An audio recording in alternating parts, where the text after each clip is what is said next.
Okay, magluluto na naman po tayo ng upo na may ground beef. No? Ito yung ating upo, na-slice ko na, kabalatan na. Hugasan na lang. And then ito yung mga tino or yung mga sahog, pampalasa. And then nandito yung ating ground beef. Pili lang tayo dito sa ating ref ng ground beef guys. No? So yun guys, hanggang dito na lang muna. Ito naman yung ating ground beef guys. No? Yan. Ihahalo natin sa ating repolyo.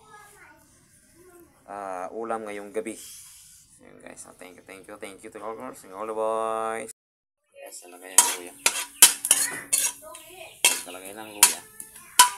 Susunod natin ang bawang dyan. Then, susunod ang bawang. Antayin na magkulay brown yung bawang. Golden brown. Hindi masyado sunog dapat. Pag naging kulay brown na siya, sunod mo yun na yung sibuyas.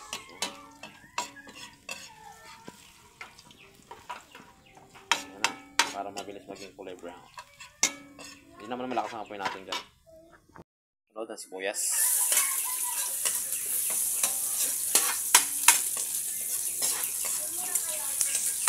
Sunod natin ang ating sibuyas. Halo-halo lang din agad. Then, lagyan natin ang ating beef. Lagyan natin yung ground beef natin. So guys, nilagyan na natin yung ground beef.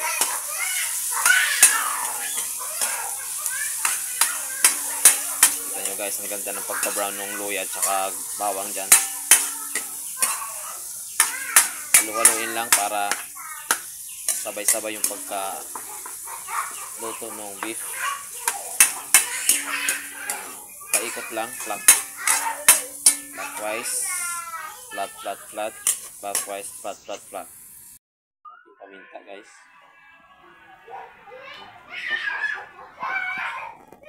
Tawagang betsin. Walang kamatayang betsin. Ayan guys.